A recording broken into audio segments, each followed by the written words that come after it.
Alright guys, Willem here back with a new video, and in this video we're back talking about the challenge, where here I'll be reviewing the 38th season of the challenge Ride or Dies, which really ends up just feeling the same as a lot of modern challenge seasons for me, where I've openly talked about how I don't love modern challenge. I do feel like from seasons 35 on has largely felt like a soulless show, and I'll be honest, I don't feel like my opinion has really changed here, where I feel like just like the last few seasons of the show, I feel like the season had a decent first half, though I think it really just starts to lose steam by the second half, to where it really just leaves me a bit underwhelmed with the season as a whole. Though I will say, in comparison to something like a Spies, Lies, and Allies, I probably enjoyed it more than that, though that's not really saying much. But again, to run through my thoughts on the season, we'll be talking about it from beginning to end. Starting off with episode 0, I guess. I mean, like, really, I've been talking about episode 0s in the last few reviews, because episode 0s have typically been actual episode 0s, and the fact that they actually had events that were taking place before the season that kind of felt like a prologue to the season as a whole. Well, this episode 0 really just felt like this weird meet the cast episode of us getting this bizarre roundtable involving the 3 ride or die pairs that enter late, and them just talking about the rest of the cast, which felt extremely unnatural, really scripted there, and really just ended up being a really boring episode. So again, with that, the true season starts with episode 1, where we do see the players being ridden in boats, with us getting introduced to the ride or die pairs one by one, which I will say, just in general, the ride or die theme is one that I think can be interesting. While I feel like it really is just a worse version of Rivals, I do feel like it still can lead to some interesting dynamics, though I think the biggest issue here for me at the casting is that a lot of these pairs felt very artificial. It felt like a lot of these pairs weren't true ride or dies. And I feel like most of these pairs end up falling into the trap that you typically see with something like a Blood versus Water season, in the fact that one person is actually interesting while the other person isn't, and is more so a tag along. But through that, I mean, this cast ends up being a pretty stacked one on paper, and one that has some pretty big returns here. I mean, we get the return of Laurel and Turbo, both massive presences, as evident by the fact that we see them fighting right away on the season over really petty reasons, with Turbo just in general coming off extremely unlikable across the season,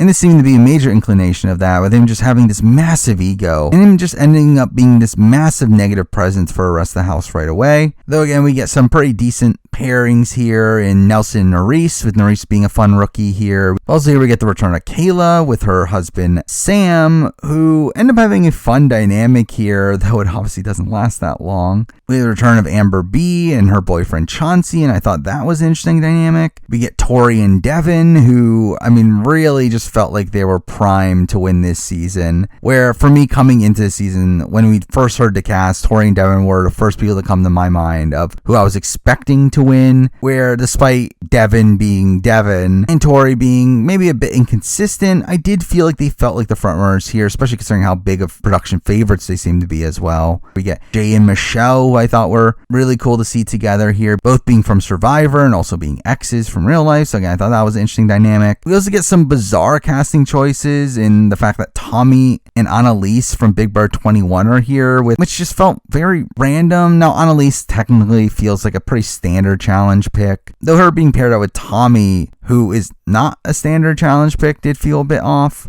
You get 2 rookies here in Johnny and Raven, who, I mean, do end up being good TV here, so at least there's that. But again, the casting of Raven just felt very strange, considering she had no reality TV experience before this. And Johnny himself being a rookie, it felt just bizarre that they were picked. We also get Fessy and his friend Mariah, who didn't seem to be much of his friend, felt like just a random person that he tried to hook up with one time, and through that, they just put him on the cast together. And with Mariah also being kind of boring, it really did not lead to the most riveting TV here. And speaking of boring, we get Casey with her brother Kenny, which, why? Again, people criticize Josh Martinez, but the fact that they didn't pair up Casey with Josh and instead paired up Casey with her brother Kenny, who is probably the most boring person to ever be on the challenge, when Casey is also alongside him being one of the most boring people to be on the challenge, ends up being a really asinine decision to cast the two of them here to me. But following this, we do see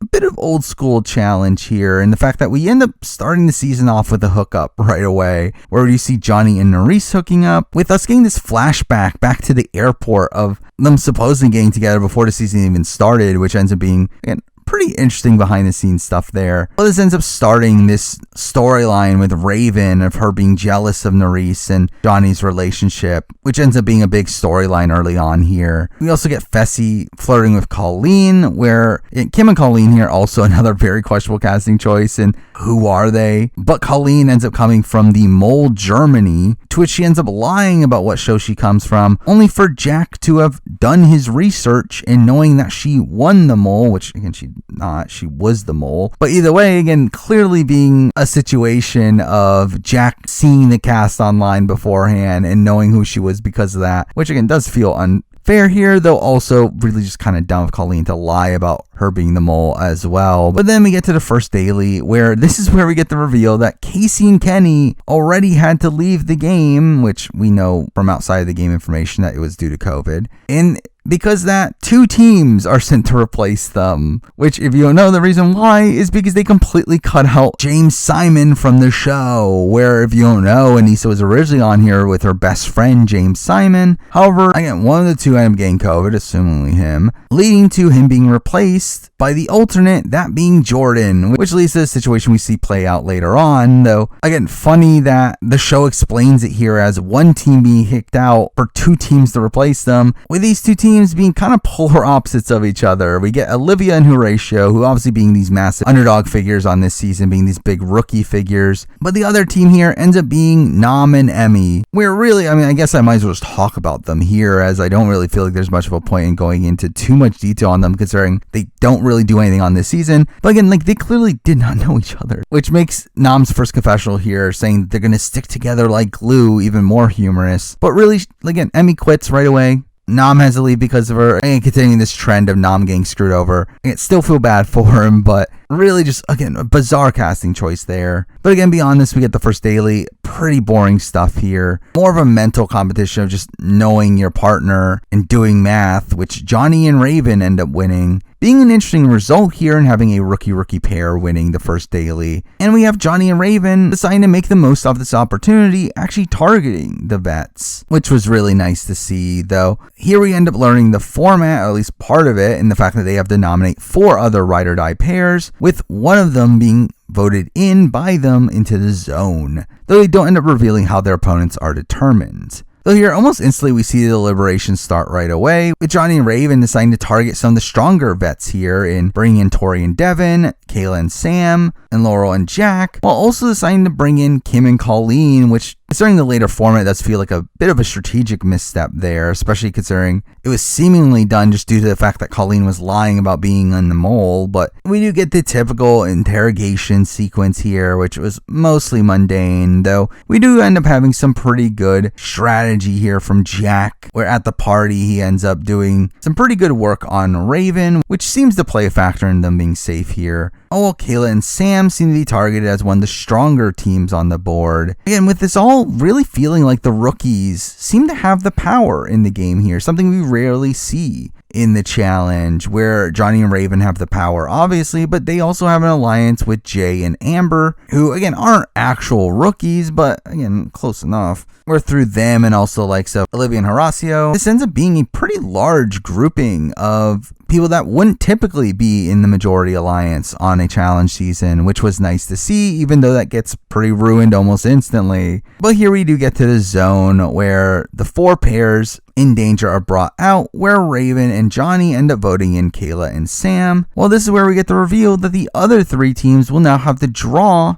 with a team picking the safe dagger ends up getting to save one of the other 2 teams. A format that I, again, don't really like. I talked about this before with 30-30 and why I don't like this mechanic of the person that draws safety gets to save the other one, as that really gives a lot more power to the majority alliance, while also doesn't really give much of an incentive to teams to really try in the daily, as we see later on this season, where we see these vet teams not even trying as they know they're going to be safe if coming to the draw, as they will presumably have numbers that will keep them. I really feel like they should go back to what they did in free agents, where it's just a random draw for who goes in, more so than having this aspect of getting to save another team, even though we do get some decent results from it at points. Where here we do see Kim and Colleen drawing the safe card, which they really needed, as it did seem like they were going to be sent in if they didn't, to where they end up sending in Devin and Tori in the elimination, leading to a pretty big first elimination here, again, where Devin and Tori could have been the first boots here, which would have been massive, though it does end up being a table maze here, one that, again, you would expect Devin to do well in, and they do end up beating Sam and Kayla pretty definitively here, again, not really close here, kind of being the sad end for Kayla and Sam, who seemed like they were a team that had a lot of potential here, but this first episode ends with a bit of a twist here, in that we're going to be getting the greatest ride or die teams of all time joining the game periodically here, the first of which being the return of Bananas and Nani, which at least this one felt a bit more warranted here, where obviously Bananas had been on a break and is obviously feeling like this epic return for him, and for him to be paired up with Nani, again, it feels right, though this really ends up being probably the only one that feels right, which again we'll talk about. But again, we do lose Kayla and Sam here, being a team that, again, I just felt like had so much potential here. Again, both of them feel like pretty competent challenge competitors. Obviously, Kayla is pretty tested at this point, and while I do feel like Kayla probably struggles winning a challenge season, definitely is a solid competitor. And I think Sam is someone that, again, could be pretty fun on a return. I think he definitely has some potential as well. I did feel like this was a pretty big loss for first episode, especially considering it did feel like they would have been better positioned if they had survived here. Well, then it takes us to episode 2, which again, a lot of this episode ends up focusing on Bananas and Nani right away, where we really go across the board, showing all these different people's reactions to Bananas and Nani joining the game. With the likes of Jay and Turbo being annoyed at Bananas' appearance here. Well, most people are happy to see Nani here, though we do get this pretty fun moment of Nani learning that Casey was already kicked out and that Kayla was eliminated, probably leaving her without the allies that she thought she was going to have coming into this season. But with Bananas and Nani entering the game here, again, the tide really does shift back towards the vets, which I do find largely underwhelming. Again, it really felt like this season was going to have these rookies finally taking power here, and for that to be kind of undercut by this series of vets that get added to the game, I did feel like that was largely underwhelming. Speaking of which, out of really nowhere, we get Tori talking about her relationship with Jordan once again, which really felt out of place here, though again, I wonder if that'll be relevant later on. But also Nani ends up getting personal content here, talking about her mother's death, which she ends up mentioning numerous times across this season, though it ends up being a massive influence for her. But also we once again get focus on Turbo just being a dick and no one really wanting him there, which again, I wonder if that'll be relevant later on. But following this, we do get to the daily, where we do get the news that Emmy had ended up quitting, and through that, Nam ends up being eliminated as well. This ends up being a mostly mundane daily, other than having to work together to make these big jumps and everything. Again, kind of standard stuff here. Though Horacio and Olivia end up having a pretty solid performance here, only to still then lose to Bananas and Nani, which ends up again fully cementing the vets being back in power here, especially because here we see the return of Casey and Kenny as well, which, I mean, why, but whatever. So instead of directly going for one of the rookie pairs, we do instead see the main target here being Turbo, leading to this pretty big fight between Nani and Turbo, where again, just Turbo just seems to go on this massive ego trip here, and this did feel nice to see Nani kind of return to her old ways, where I felt like Nani's recently become super nice and just not that interesting at TV. One that does kind of continue after this on the season. I did feel like at least she got this good moment here in her fighting back against Turbo. But again, really, the rest of the episode ends up being this big plot of everyone working together to try to get Turbo out, where Bananas and Nani agree to throw in stronger teams to try to take out Turbo, putting in the likes of Johnny and Raven, Horacio and Olivia, and Jay and Michelle, all while using that as a tactic to break up that majority alliance, with them having to now turn against each other. Again, being pretty strong play from Bananas there. Though during the interrogations here, we do get a pretty strange scene with Michelle and her being extremely emotional to Nani, talking about if you don't have the one person you love riding for you, then who do you have? Which is this line that was in the trailer. And considering it was her talking about Nani, just felt very funny to me. But also we do end up getting another Nani versus Turbo fight at the Liberation that leads to Turbo just walking away and just saying, come Tamara, to where Tamara follows him, which, and I haven't even mentioned Tamara in this season. A lot of that's because she was barely there. Now, beyond this, again, we get more showmance content. Again, still Raven being jealous of Nurys. We also get Horatio and Laurel's showmance, which was kind of a random one and one that really didn't go anywhere. Also, we see them trying to set up this drama between Jay and Michelle and Johnny, to where despite Jay being friends with Johnny in the outside world, we do have Michelle trying to convince him to not save Johnny in the draw. Though once we get to the draw, they end up getting the safe dagger and save Johnny and Raven anyway, leading to the elimination being Turbo and Tamara versus Olivia and Horacio. Being this first elimination for Olivia and Horacio, something that they do pretty often. And with the help of the other players, they end up easily beating Turbo and Tamara here. But at the end of the episode, we again get TJ revealing that another team will be joining the game, with it obviously being Aneesa and Jordan, though it is funny that they make them come out one by one, as they obviously wanted this Jordan-Tori moment to be the cliffhanger for the episode, which feels really funny considering it completely undermines Aneesa as well, which I guess at this point I might as well talk about why are Aneesa and Jordan paired up. Like, obviously the answer is because James Simon got COVID and Jordan was the alternate, though it is really funny how much the show genuinely tries to make you think that Aneesa and Jordan are this actual ride or die pair when, again, they simply are not. But again, we end up losing Tamara and Turbo here, and Tamara was largely just there. She just seemed to be following around Turbo. And Turbo, again, I was pretty excited to see him back. While he is someone that I've never particularly liked on the show, especially as much as what most people seem to, especially at the time of World of the Worlds, I did think it would be interesting to see him being brought back to the show, and I really feel like it did not turn out that well. Now, while his massive ego did lead to some interesting TV here, I also feel like it could have very easily turned icky, and I feel like if we were to see Turbo back again, I feel like it probably would cross into that range to where I don't really need to see him again, though to be honest, I don't think it's really out of the cards. But with that, we get to episode 3, where again Jordan comes out and we get this big shocking moment for Tori, only for Aneesa to then come into this big applause for her, which, I mean, I think when you're trying to add some of the most dangerous players of all time and people are happy to see Aneesa, I feel like that's probably a bad sign. But again, I find it so funny how much they force in this Aneesa Jordan relationship, talking about how they were frenemies, and they really just have no footage to work with here. Though again, it felt like the large reason why Jordan is here is largely because they wanted this Jordan-Tori relationship, which I really just found repetitive on this season. I really just did not find this to be good TV. Though again, I guess they like this on the show. But also here we do end up seeing Tommy and Annalise finally being on the show, which, I mean, obviously means that they're going to be a major part of this storyline.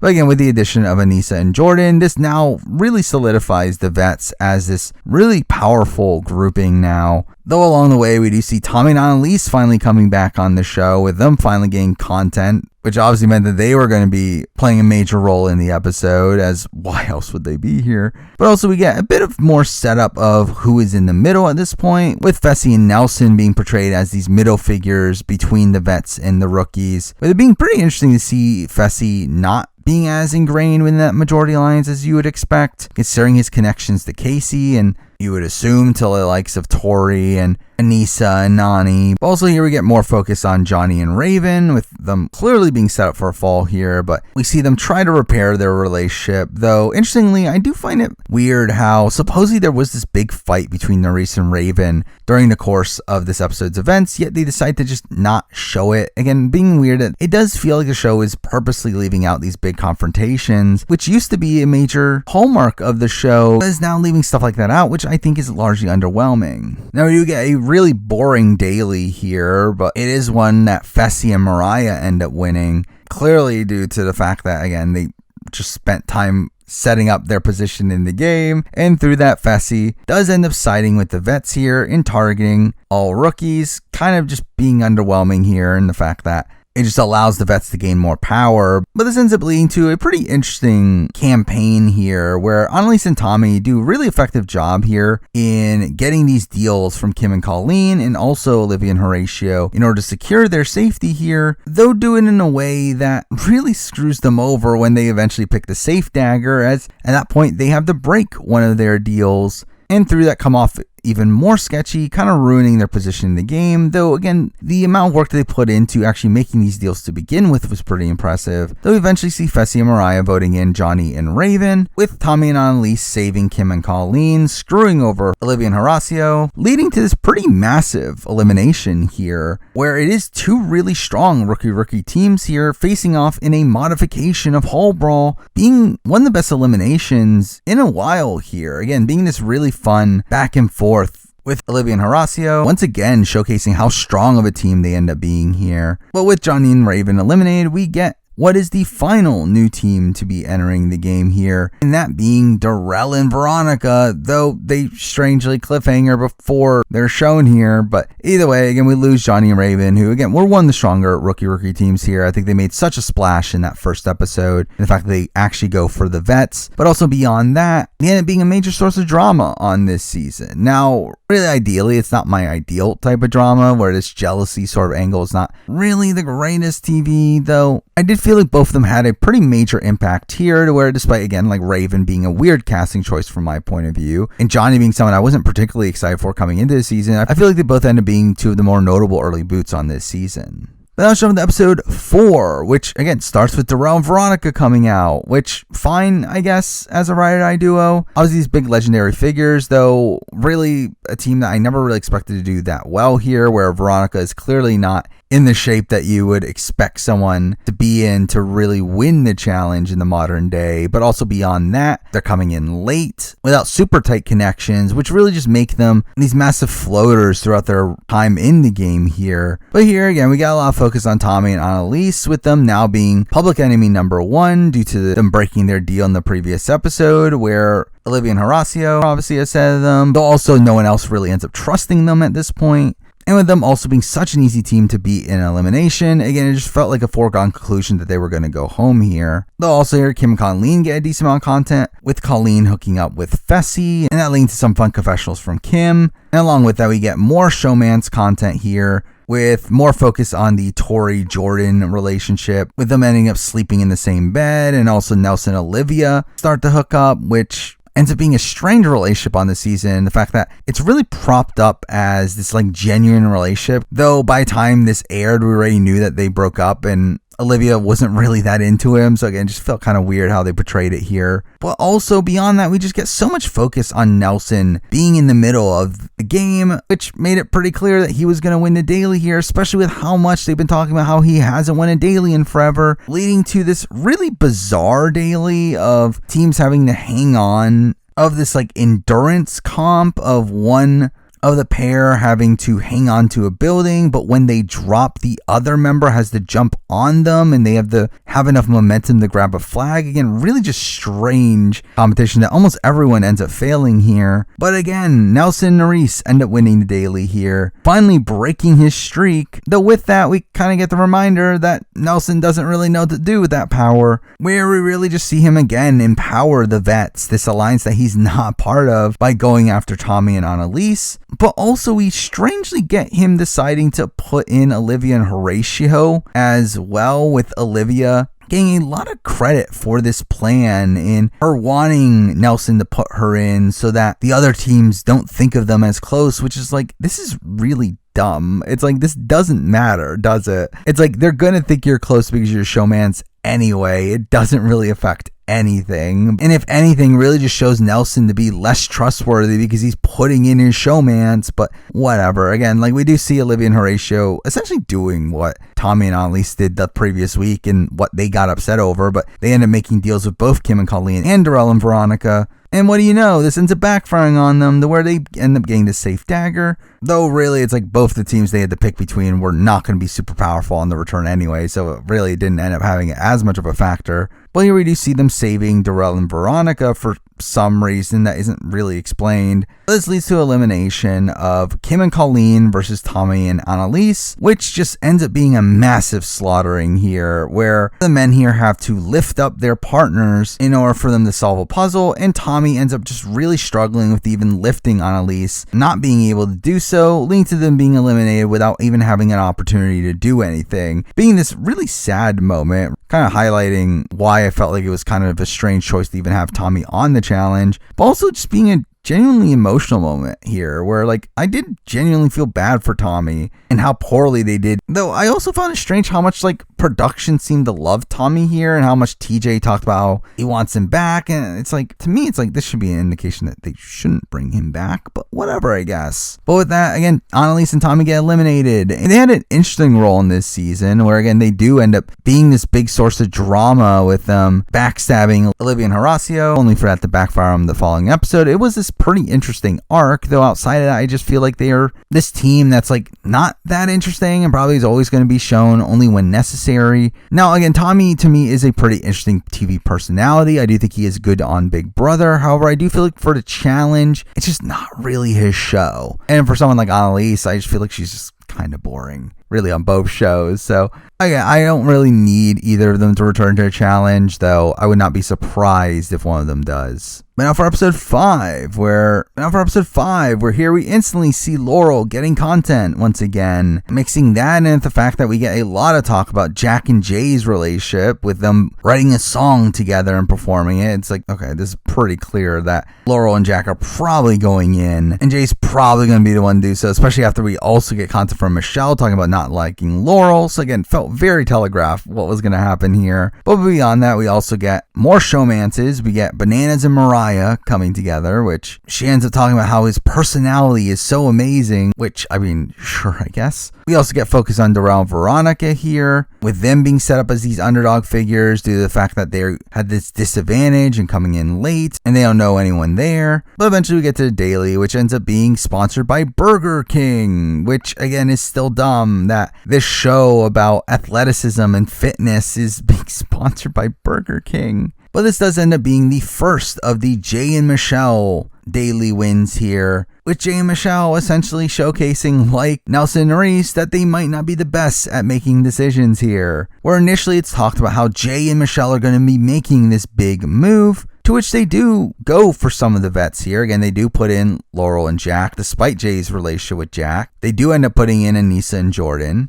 But then the other two picks are a lot more questionable. I mean, they put in Kim and Colleen for some reason. Again, why are you putting in these rookies that are more than likely going to get thrown in? That's really dumb. But then also, they can easily put in Bananas and Nani here. Again, Bananas and Nani literally put them in when they won the daily. It would have been an easy excuse for them to do so, but then Michelle just decides not to, with them throwing in Laurel and Veronica instead, which just seemed ridiculous. Again, them going after these people who have no other numbers instead of going after these people that are a lot more dangerous in the game. And this half measure backfires them even more, where you see Aneesa and Jordan being really upset at their nomination, starting this rivalry between these two pairs. We also get awkwardness from Laurel and Jack at the interrogation, with Jack not wanting to talk, and we get this confrontation between Michelle and Laurel that ends up taking up a decent amount of content after this. But this leads to the elimination, where obviously Michelle and Jay vote in Laurel and Jack. Again, that was not really a question, which again really gets propped up as this big betrayal from Jay. Like, I feel like when you're in this partner game, you should start to recognize the fact that it could be your partner that's the issue and why you're going in. But either way, we see Laurel and Veronica getting the safe dagger here, and obviously saving Aneesa and Jordan over Kim and Colleen, where again Kim and Colleen had nobody, and that was the issue of putting them down to begin with, leading to this pretty anticlimactic elimination here that Kim and Colleen lose. But with that, it allows this Laurel and Jack versus Jay and Michelle dynamic to continue for another episode. But again, with that, we lose Colleen and Kim here, who I thought were fine. I mean, I felt like casting-wise, they were just very questionable casting choice in the fact that, again, who are they? They're two people from random German reality shows that I'm sure no one in the actual challenge space has actually watched. But I felt like they were actually decent TV here. I feel like Kim had decent confessionals at points, and Colleen did bring some drama through her lying about the mole. Now, again, do I need to see them again? Not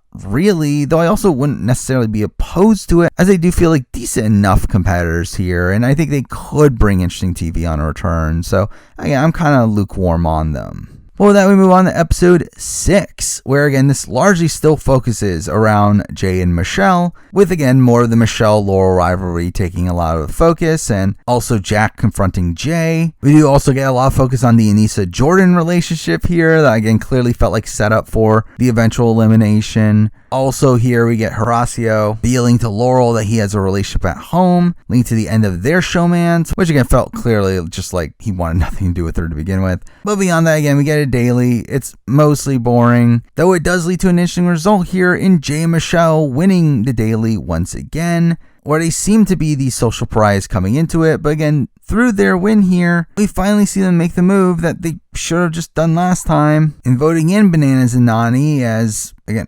obviously, but also targeting Laurel and Jack as also obviously. But the other two pairs end up leading to some intrigue here, where they also end up putting in Aneesa and Jordan here, under the guise that, again, they're not going in, saying that Laurel and Jack are the easy picks here. Though through their other pick in picking Casey and Kenny, they end up really just screwing over Aneesa and Jordan in that situation, where at that point, obviously Casey and Nani are going to save each other, leaving Aneesa and Jordan out to dry, to which they end up recognizing this fact and confronting them about it, which does lead to some interesting TV there. Though through their confrontation, obviously this leads to Jay now switching the vote onto Aneesa and Jordan, really just being this massive disaster here, really, where again, it's really just Jay and Michelle making more enemies for themselves, with them making, again, a lot of just sloppy strategic decisions here. But this eventually leads to Fessy and Laurel hooking up, which again just seems pretty apt knowing Fessy. But again, we get to elimination where Jay and Michelle vote in Aneesa and Jordan, only for Bananas and Nani to get the safe dagger right away and obviously save Casey and Kenny, leading to the same elimination anyway. It was always going to be Aneesa and Jordan versus Laurel and Jack, though this does end up being a somewhat notable elimination. The fact that Aneesa and Jordan end up winning their way back here, really just dominating this elimination, and also leading to this fun dynamic of this Jay versus Jordan rivalry. Though I will say, while it was interesting to see this like older Jordan come back, I'll say at the same time, I did feel pretty petulant from Jordan here, and how he's so upset over how Jay and Michelle would target him, when it's like, I'm pretty sure you would have done the same thing too. By the way, again, we lose Jack and Laurel here, who, again, Laurel's obviously still a legendary figure in the challenge, debatably the best female competitor of all time, and while her run here was just largely meh, I still feel like it doesn't really strip her of that title. Well, Jack, I felt like, was a pretty good casting choice here. I feel like Jack is someone that could be a very interesting returnee, someone that seems to have the ability to play strategically, but is also someone that can cause drama, someone that can still get emotional at points, and through that I think can still be interesting TV. Well, that we get to episode 7, where here we do continue on this Jay and Michelle storyline with them clearly being on the bottom, though we do see Devin and Tori try to make a deal with them, and showing Devin and Tori really playing in the middle pretty well in this position. Though again, I feel like Tori really comes off on her high horse here and talking about how she's worried that this will make them get this reputation of being a snake as she plays an honorable game, which it's like, sure, I guess. But also here we start this rivalry between Amber and Devin, with Amber overhearing Devin making this deal, leading to Amber telling Nelson about it, where she talks about how much she trusts Nelson in this game, which was obviously going to backfire on her, with this again feeling this massive visibility spike for Amber, as it was a situation where it was absolutely necessary, as again she's about to be targeted. But also here we do get more focus on Laurel and Veronica, talking about not wanting to pick sides and playing the middle, again really just feeling like more blatant foreshadowing to what's going to come, where we do get to the daily here, where unsurprisingly Nelson and Nurys win their second daily here, and we instantly hear Amber talking about how she feels safe. But this is where we get Nelson talking to Devin and telling Devin about what Amber told him, which now this causes Devin to be anti-Amber, and Devin seeming to have a pretty big influence on Nelson's decisions here, actually getting Nelson to put up Amber and Chauncey, this really dumb move from his point of view, and getting rid of someone that is clearly loyal to him, but also putting them up here initially just as a way to save Laurel and Veronica, which is like, here's a thought, maybe not put up Laurel and Veronica. I mean, like, why are you not targeting these vets that you're not aligned with? Like, it is actually insane that this is his rationale here. Again, continuing these very questionable strategic decisions from Nelson. But again, once Amber ends up getting nominated here, she ends up being extremely hurt, which seems to further turn Nelson on Amber and Chauncey, with this leading up to them eventually being voted in. Though along the way, we also get this very strange drama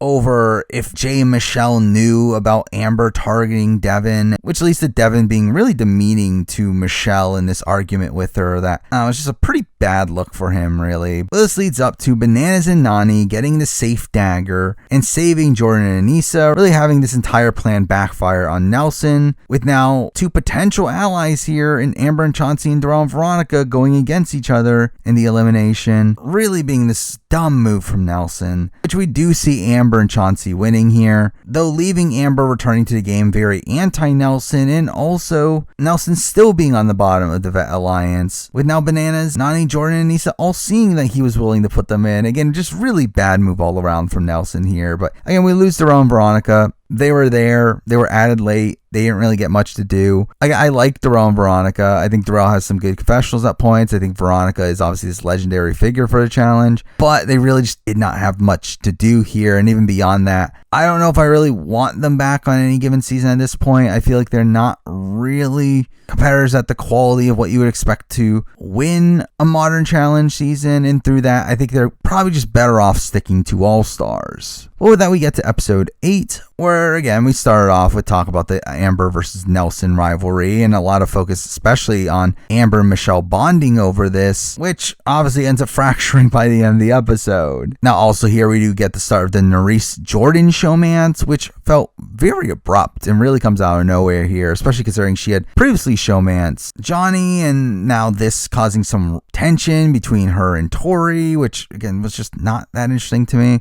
Also here we get Banana's 40th birthday party, so that's something. Also here we get a lot of focus on Banana's 40th birthday party, which was just also kind of boring. This all leads up to a daily that I also found just kind of boring, but Jordan and Aneesa end up winning it, which really just seals Jay and Michelle's fate, with them clearly going to elimination at this point, where instantly we see Jordan and Aneesa throwing in the rookie teams in Jay and Michelle, in Nelson and Nurys, and Horatio and Olivia, while also sending in Fessy and Mariah, really showing Fessy and Mariah again being on the bottom of the Vet Alliance as well, but also, though realistically is also a move here to potentially keep Nelson and Nurys from going in, which has Olivia and Horatio going against Jay and Michelle, who are the stronger team. So also, again, kind of a decent strategic move in that sense, but this does lead to some pretty dumb drama immediately afterwards of, again, Amber not going in here, and through that, Michelle being upset at Amber for supposedly making a deal to keep her safe. And again, this was just kind of dumb, but obviously being the fracture between the two that you kind of expected through the fact that their relationship got focused on. But again, Jay and Michelle get voted in here, and really it felt like no matter what, Nelson and Nurys were safe here, where both Fessy and Mariah and Olivia and Horacio are going to save them, which makes this really humorous that Nelson and Nurys end up getting the safe dagger, leading to them having to make a choice here to where they do end up saving Fessy and Mariah, which really wasn't that shocking of a decision for me, especially considering the type of person that Nelson is, or considering the fact that his relationship with Fessy was probably the strongest one he had on this season, especially coming into it. It definitely felt like that was where he was going to go, kind of looking at Fessy as his new like Corey style figure, though it can be looked at as kind of dumb, as again, he is literally just throwing his showmance into the elimination, though I don't actually have an issue with this move. But this is followed by the Jay and Michelle versus Olivia and Horatio elimination that essentially just ends up being a glorified version of Tower of Hanoi. Now we have Olivia and Horacio pretty easily win here, with the other teams helping them out, though it was fun to see Jay and Michelle being genuinely upset in this situation, with Jay calling them cheap mother effers. Well, this episode does end with TJ revealing that there will be a surprise at the next challenge, which obviously foreshadows the changing of the format. But before we get to that, let's talk about Jay and Michelle, who I thought were great TV on this season. Again, Jay and Michelle, obviously I knew from Survivor. I know them very well. And obviously they've been on previous seasons of the challenge as well, though I felt like this is probably the best season for both of them on this show. I think this is the season where they both brought the most amount of drama. I felt like they brought this fun, chaotic energy as well, of them making very sloppy strategic decisions. And while Jay is obviously still going to be remembered for beating CT in the elimination, I feel like this just further cements Jay as a really great casting choice for the challenge, while Michelle also matches that as well. I think both of them are really solid casting choices here that I really hope to see back on future seasons. But with that, we get to episode 9, which for me is where the season really starts to slow down, with this episode in itself being a non-elimination episode. And really through that, I felt like not much of substance really happens here. I mean, a lot of the early episode focuses on Fessy and Mariah, which ends up being a dynamic that obviously becomes important later on. But here we see Fessy getting emotional about how his best isn't enough, and Mariah consoles him, making Mariah look like this sympathetic figure, especially when Fessy ends up treating her poorly towards the end of the episode. Now again, here we do get more of the drama between Jordan and Tori, which is still boring, and this all leads up to a mini final that did have some fun moments from it. I mean, we have like Bananas not really trying in the challenge, and him and Nani end up giving up by the end of it. We have Olivia and Horacio getting upset at each other throughout it, but we do end up having Fessy and Mariah win, obviously, based on the edit. But this is where we do get the reveal of the new format, where there will be no more ride or die pairs, instead just be 2 teams, with Fessy and Mariah picking those teams. And while we see Mariah want to work with Fessy in deciding how to split up these teams, making equal teams, we see Fessy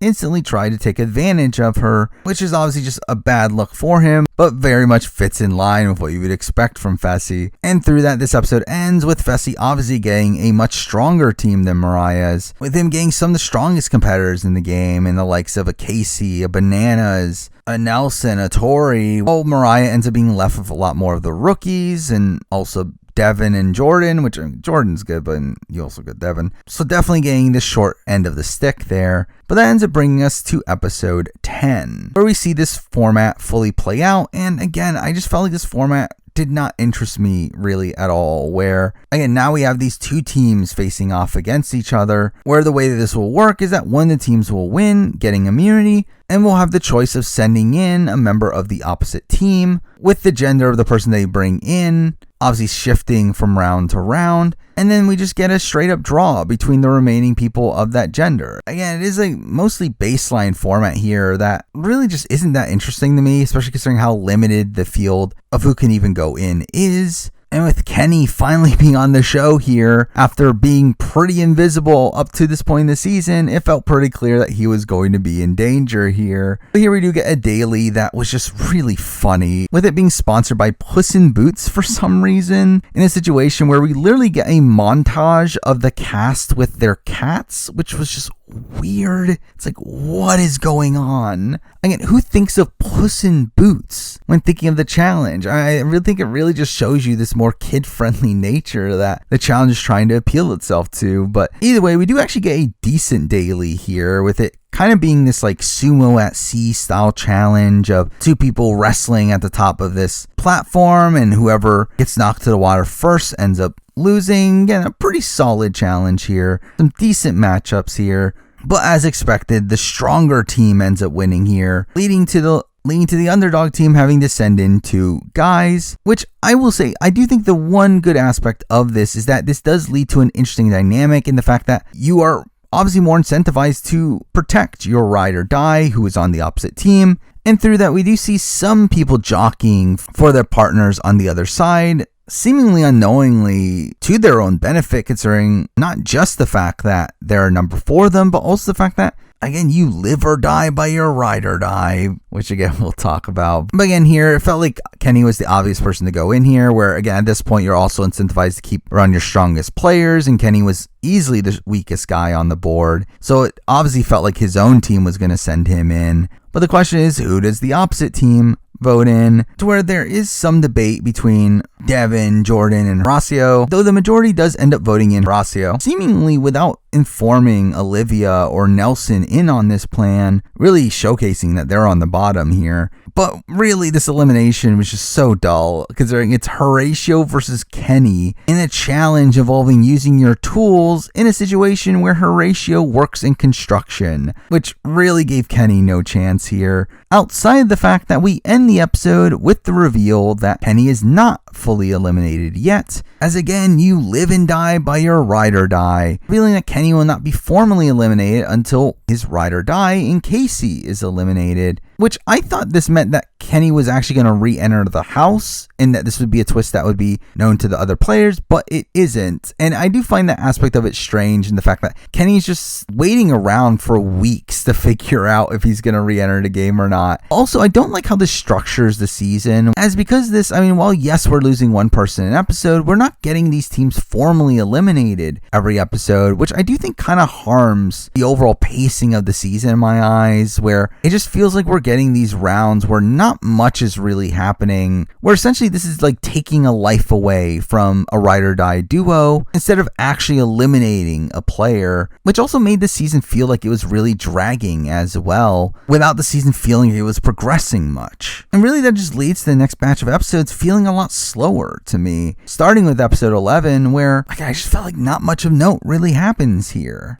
We do get this funny morning of Kenny early on in the episode though, where Nani states that Kenny left as one of the most respected men in the challenge, which is like, did he? We also get the trivia comp here with them being spun around on a disc, and that was just kind of lame. Though again, we get some funny answers, particularly from Casey, who didn't know who Adam and Eve was. But again, we continue this Tori versus Nurys rivalry, which again was just not interesting to me. And clearly Nurys was going to be in danger here, with Mariah getting the safe dagger and saving Nani for some reason. When again, her and Amber supposedly were working together before this. So again, this seemed kind of dumb, but this leads to Amber and Nurys facing off in a pole wrestle style challenge that Amber ends up winning, and kind of expected considering the massive size difference there. Though again, it all leads to no formal elimination because Nurys is now in limbo. Again, lackluster episode in my eyes. And really episode 12 ends up being more of that as well, where we really get more rehashing of the same storylines. Again, focus on Amber and Chauncey's relationship. We get Bananas talking about wanting to win for Nani again. We get more of the Fessy Mariah relationship, with Mariah now declaring that Bananas is her number one ally over Fessy. This all leads up to a daily that, I found the daily itself largely lackluster, though it does lead to the underdog team winning here, leading to Fessy saying that he doesn't want to go in against Nelson, and guess what? We do end up having the opposite team voting in Fessy as their perceived strongest member, though we do interestingly have Tori threatening Jordan here to not put him in, which ends up upsetting Jordan instead, leading to some bickering from them. Though here we do eventually see Chauncey getting the safe dagger and makes a questionable call in saving Bananas over Nelson. Now again, I get why he does so, considering Nelson did throw him into elimination earlier, and obviously Amber and Nelson have this rivalry now, though again, you have this shot at Bananas, why not take it? But really just ends up leading to kind of a weird elimination of just freeing these spears by untying these chains, which Fessy just ends up winning pretty easily here over Nelson, which ends up formally eliminating both Nelson and Nurys, with them both being out of the game, and us getting this weird farewell scene between Nelson and Olivia, where they act as if they're going to end up together, even though again, they broke up by the time this aired. And again, Nelson and Nurys, I thought they were great TV on this season as well. Again, kind of like Jay and Michelle, they brought this fun, chaotic energy to the season. Again, they made a lot of bad strategic decisions, but like Nelson, this is probably his best competitive season in a while, where he does win 2 dailies, so good on him. For Nurys, I feel like she came off as a pretty fun rookie figure for this season, where while I do question if she would ever be able to do that well in the challenge, again, she did bring some drama and some hookups, which is something I feel like the challenge is missing in the modern day, and I feel like her being there is overall return to form there. So I felt like both of them had a pretty big role on this season. But now let's jump to episode 13, which starts with more of the Fessy and Mariah relationship, now with Fessy being upset at Mariah for throwing a burn vote in the previous episode, leading to a confrontation between the two, which is immediately followed by a confrontation between Jordan and Tori as well. Again, largely just continuing off of the previous episode. Now here we also get a weird daily here that ends up taking up a bulk of the episode, which I found extremely lame, but ends up comprising of 4 challenges here, each of which involving teams having to nominate a player themselves to do each task without knowing what each task is. Again, kind of feeling like a roadblock from The Amazing Race. But here we do see the underdog team getting a massive advantage here, coming into the final round 37 minutes ahead, only for Jordan and Mariah to completely drop the ball during the final task, seeming to lose just due to the fact that Mariah couldn't keep her grip on the bar, which in turn put Mariah in this position where she was very clearly going to get voted in. But now with only 2 women being eligible for the draw, we actually end up leaving the draw to complete random chance here, and whoever gets the safe dagger is safe, whoever isn't goes in. And to be honest, I mean, again, that's the way I would have liked it to be to begin with, to add a bit more variety to things, as again, we do get an interesting result here in Nani going in against Mariah, to which the actual elimination ends up being a word scramble, which ends up being extremely close here, with Nani barely winning out at the end, which again, considering it's Nani, the fact that she wins an elimination, again, good on her. Though, again, still barely, and even then, technically Mariah finished first, just that she had 2 letters mixed up. But again, still, Nani won something. What a miracle. And also, I should mention also, something really weird about this entire elimination is the fact that for some reason, TJ's wife was there. I couldn't tell you why. I mean, she seems like a nice person. Have nothing wrong with TJ's wife, but also, why was she there? It just felt like this really random moment for the show. But either way, with that, we move on to episode 14, which ends up being a weirdly structured episode, with this being the episode where this team's format starts to culminate, where we get to the elimination about halfway through the episode, which was obviously pretty strange. Though we do start off the episode with talk about Horacio being the nicest guy ever, and we see him giving flowers to Olivia, which was kind of random. But also here we get Tori talking about the struggle of playing with Jordan again, which was also, again, kind of repetitive, which really, again, was repetitive. But also here, randomly, we start getting content about how Jordan and Horacio are really good friends, which just felt very weird. And again, just blatant foreshadowing for what's about to come. But we get to a daily, which was just pretty boring. I mean, it was another heights challenge of them crossing a beam on top of a building that they've already been at for a previous challenge. And the only notable thing that happens here is Chauncey quitting, which leads to TJ being really upset. Though also what's really strange about this challenge is that it's really just the fastest pair that wins it for their entire team, which was lame. And also, even beyond that, the fact that this was a team challenge was weird, where it very much feels like a challenge that was meant to be done in the ride or die pairs, yet for some reason it's not. So I don't know, all this felt weird. And again, the liberation was pointless. Horacio clearly being the target here, though we do get talk about Fessy wanting Jordan in, and we get more of the Tori versus Jordan relationship with them fighting at the deliberation, which who cares? But again, we get to the elimination, not even halfway into the episode, which does end up being balls in, which is obviously an iconic challenge elimination here, and we do see Horacio obviously being voted in, with Tori not voting Jordan in, because obviously she was never going to. And again, it becomes a draw between Devin and Jordan, which just Jordan goes in, which leads to Horacio versus Jordan. Who would have guessed? So this ends up being a really great matchup here, obviously. I mean, Jordan's obviously one of the best challenge competitors of all time, and to see Horacio ending up beating him here was a pretty big shock to me, as this ends up tying the record for most elimination wins in the season, but also ends up being a massive win here for Horacio, really cementing his legacy in my eyes as this really elite competitor. But again, the rest of the episode ends up comprising of this new twist and the lead up to it, which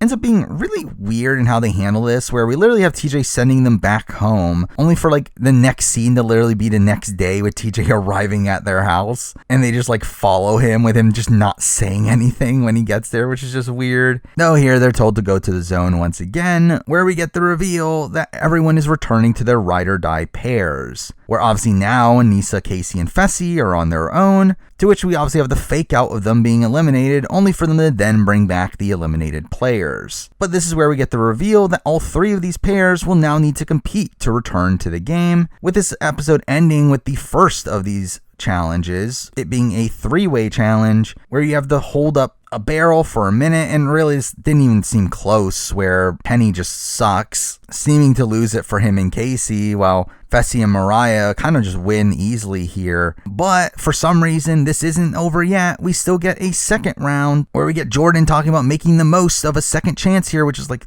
this is technically your 3rd chance. But that takes us to episode 15, where right away we get into the second elimination here between Casey and Kenny and Aneesa and Jordan that ends up being not so fast. Obviously another iconic elimination here, though this one to me just felt very boring, and really I had no doubt throughout the entire challenge here that Aneesa and Jordan were going to make it out of this, considering how much just Kenny kind of sucks. And the show doesn't really hide from that fact either, and while we do see Aneesa struggling at points, we do get them really hamming up how much Jordan is motivating her to continue, and again, I just never had any doubt that they were going to win here. But through that, we do lose Casey and Kenny, who were there. Barely. I mean, they were barely on the show. Like, really, I just think Casey is still one of the worst casting choices for Modern Challenge, where while she is, yes, a very solid, consistent competitor, she is also a really boring character on their show. And the fact that they, again, went out of their way to cast her with Kenny, her brother, who is possibly the most boring person to ever be on their show, to the point where they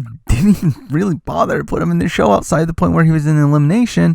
I really just don't get why they made this decision. I mean, this is just an asinine decision, in my opinion, where, like, if you're going to put Casey, at least put her on with Josh. At least that kind of makes sense. But to put her on with a complete unknown that has zero personality and Kenny is just mind-blowing to me. Especially considering Kenny also just seemed to kind of suck out there. He seemed to really just drag Casey down, where, and Casey is a very solid, consistent competitor and really ends up going home here largely just due to how much Kenny kind of sucks. And realistically, again, as much as I don't love Casey as a challenge presence, I do think this is a season that I wouldn't really knock against her in terms of her overall legacy, considering this just seemed to be a case of her just having a really bad partner. But again, just makes me really question why they were even on the show to begin with. And to be honest, immediately after their elimination, we get part of the reason why, in that being that they really focus a lot on Nani, with them really starting to focus on this like emotional journey that Nani is going through on this season, where obviously we already got to talk about her losing her mother, but now with her losing Casey in the game, it really makes Nani a major focus here. Also along the way, we get Chauncey talking about how he thinks that they're going to be targeted now, that they're back in ride or die pairs, and what do you know? They end up being targeted. But either way, this leads up to the daily, one that we have already seen in the Challenge AU, of them being on this bus that gets shaken around and them having to memorize patterns. Pretty boring in my opinion, though we do see Bananas and Nani win the daily here, obviously based on the editing, and through that, with only 6 pairs left in the game here, and the format returning to the original format from earlier in the season, we're essentially in a position where Bananas and Nani only have to choose one pair to save, and every other pair is just automatically sent down to the zone. Though here I do think we get a pretty interesting choice that they end up making here, in that they do end up saving Fessy and Mariah, which obviously makes sense in the fact that Mariah and Bananas had a showmance and you would want to keep her safe, and also they do explain it as Fessy and Mariah are also the strongest team left on the board and they want them on their corner. That also makes you think, like, wouldn't they want them out if they're the strongest team? But also makes you just question in general why they didn't save teams like a Tori and a Devin, or an Aneesa and a Jordan, these teams that they have more history with overall, and especially history with both of the members of those teams. So again, kind of a curious choice here, but not necessarily a bad one, as also through this does leave Aneesa and Jordan and Tori and Devin in the draw, to where they're both going to save each other if they get it. So it does increase the chances that both of them won't go into elimination, though that doesn't end up completely working out here, where coming into the vote, we do end up seeing Amber and Chauncey get voted in after volunteering themselves, to which we get a lot of content of the vets like really just bashing on Amber, talking about how she's trying to use this as a game tactic, and Devin calls her a chess player. It's like, well, they're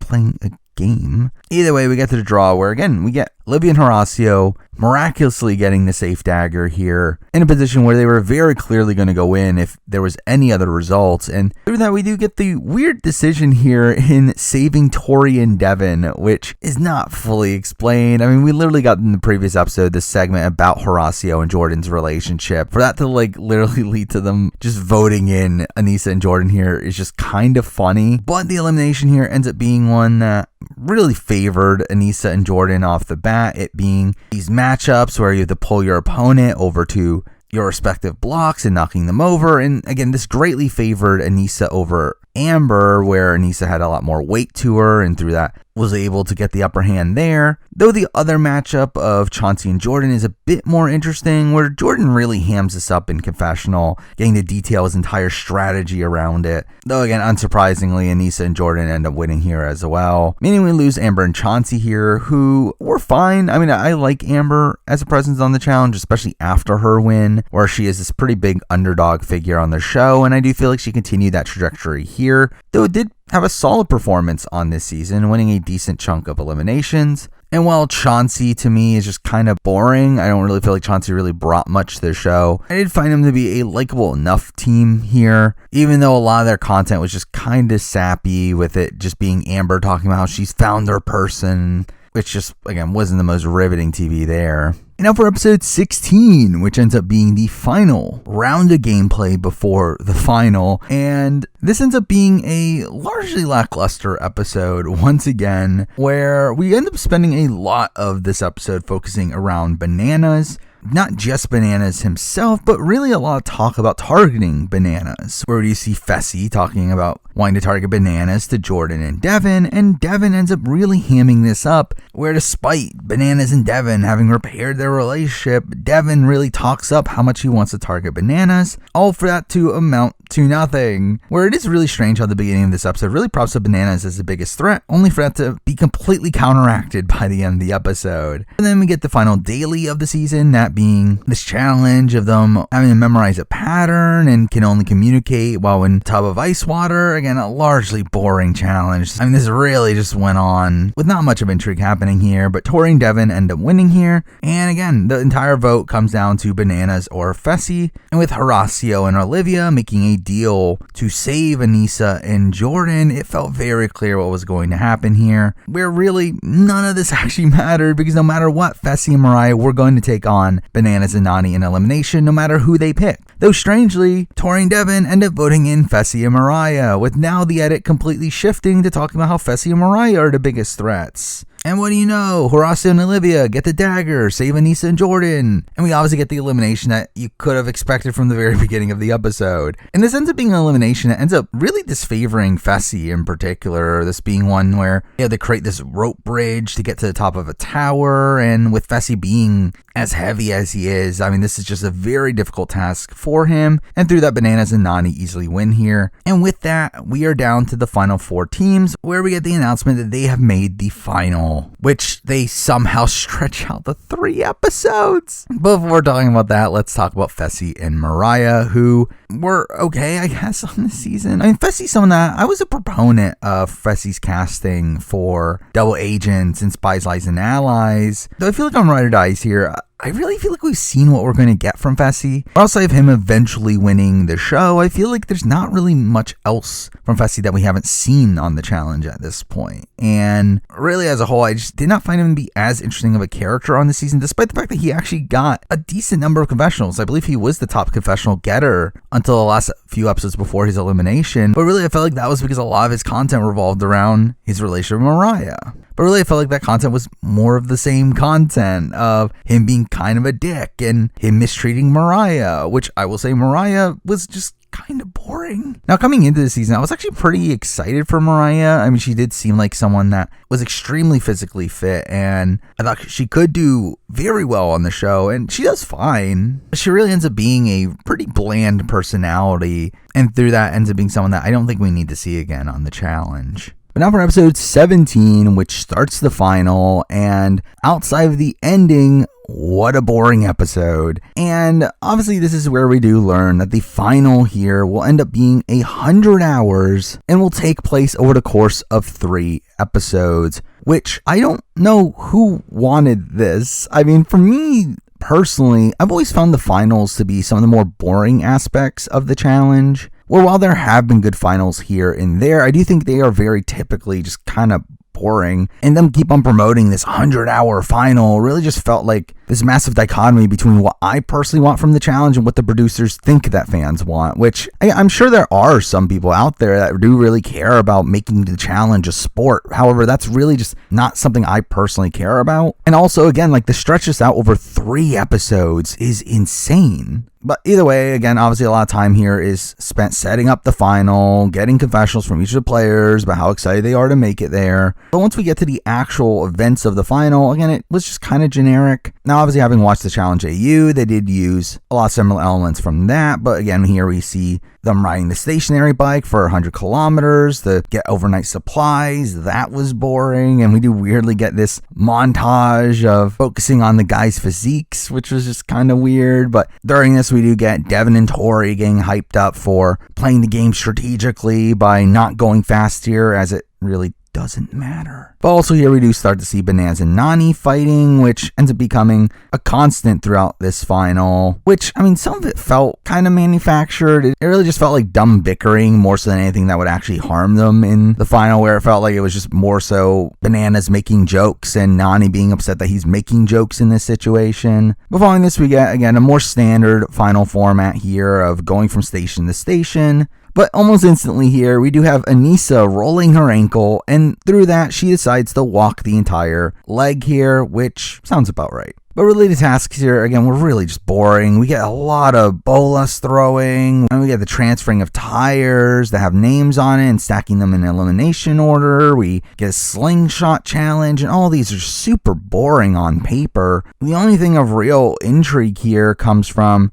Olivia's constant injuries, where she initially injures her finger during the bolas throwing, which, kind of weird. And I would say just in general, Olivia's injuries across this final are obviously like very serious in the sense that she's bleeding out every time she gets injured. Though it is kind of humorous that of all the things on the challenge, this is what she's getting injured by. It's like she made it all the way to the final, doing a lot more dangerous things than bolas throwing and using a slingshot, yet those are the things that end up really injuring her. And obviously this leads up to the culmination of the episode, which has Olivia getting this brutal injury of, on the slingshot, the ball ricochets back into her face, breaking her nose. And we do get this really brutal scene of her just bleeding out, and obviously leading up to their DQ here, which I think is a very sad farewell for Olivia and Horacio here. I mean, we see Olivia like instantly just saying she's sorry, even though she's clearly in pain, bleeding out there. We have Horacio like begging the producer to let him run the course on his own, and that's really sad as well. So I will say, I did find it kind of funny how the producer was telling him that there's nothing they can do, which is like, when has the challenge cared about rules in the past?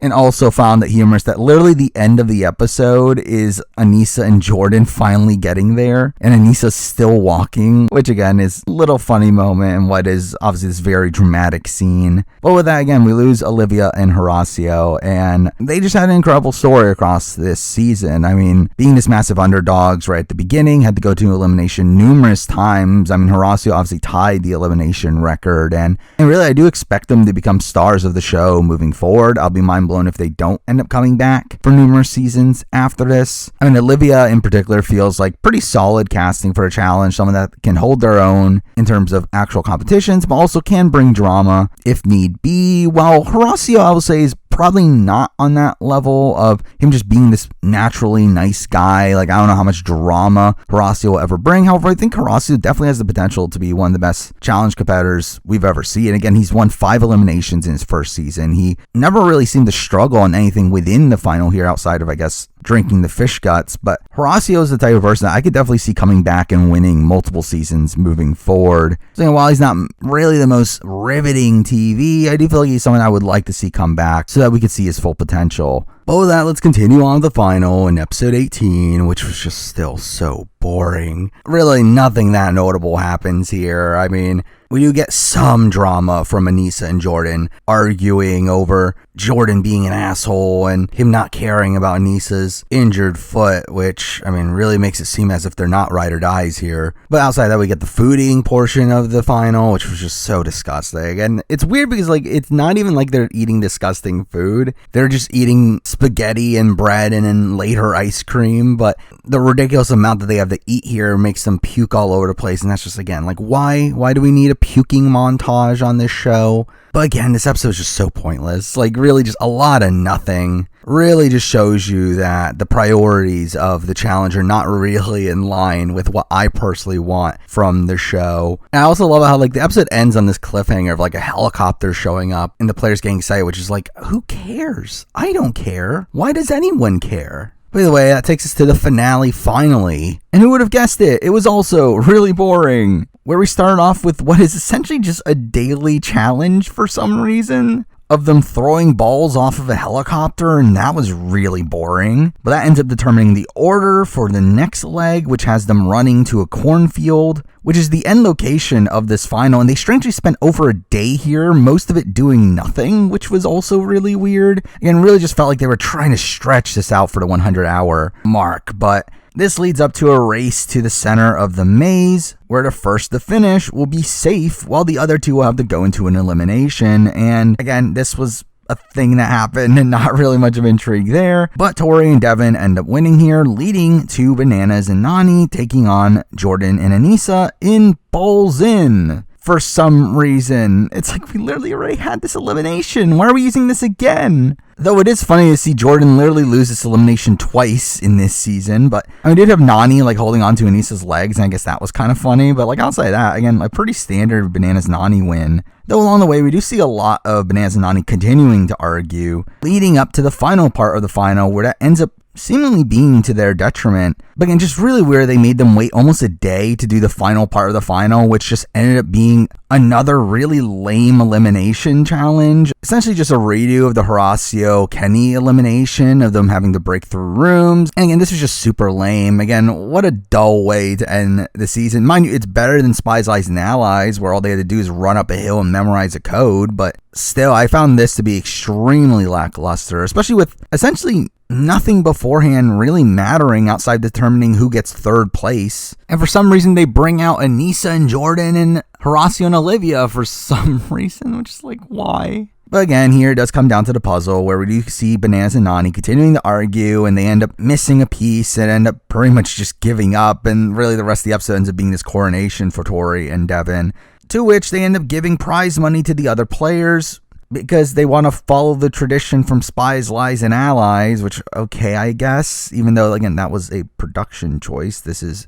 like their own choice they're just doing out of the blue. And also really just terrible on production that has to be up to the players to give out prize money to the runners-up, which is just, again, pretty strange. But anyway, that's the season. Now let's run through the final three pairs to wrap up the video, starting off with Jordan and Aneesa. And Jordan got a pretty big edit on this season. I believe he does have the most confessionals by the end of the season. Though, really, I just feel like he came off kind of the same as he did on All Stars 3. He definitely felt like a more mellow version of the Jordan that we used to know, which, to be fair, can make him a bit more likable, but probably not as interesting of TV. And again, I didn't find his relationship with Tori to be that interesting on the show. And as a whole, again, he was fine. I didn't think he was a bad casting choice here, but definitely not as interesting of one as he used to be, though at least he is less controversial. While Aneesa is, again, in this situation of like, why are we casting her continuously? Where, I mean, it's clear at this point for sure, she's never winning a season. Like, that's never happening.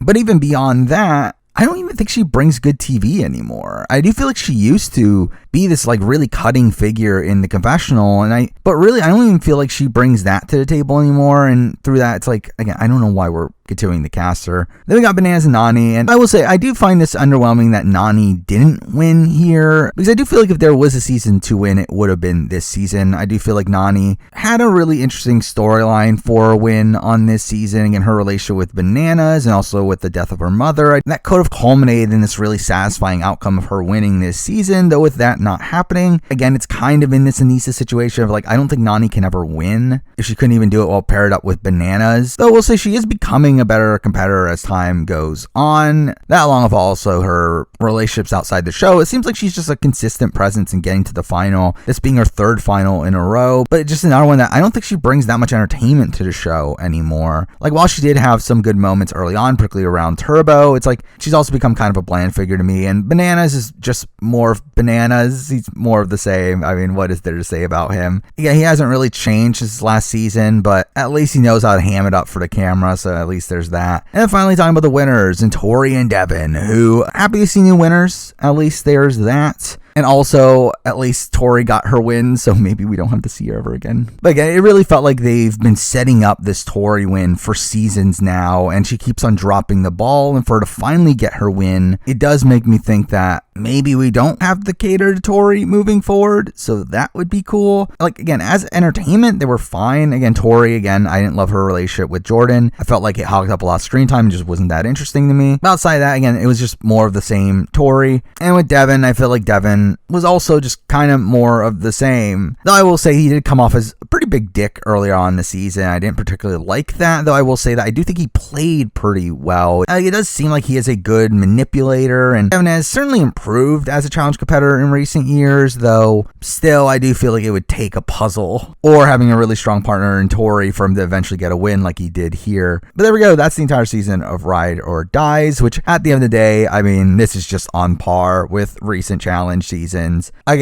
think it's better than Spies, Lies, and Allies in the sense that that was one of the most dreadful experiences I've had watching reality TV. However, this is also an experience that I really just did not enjoy that much by the end of it. Again, I think like recent seasons, it's had a good start, but then it just gets dragged on forever. And with nothing really going on towards the end of the season, it really lowers my opinion of the season. I mean, the fact that this is the same season that had the likes of Kayla and Sam, Turbo and Laurel, it just feels like a radically different season by the end of it.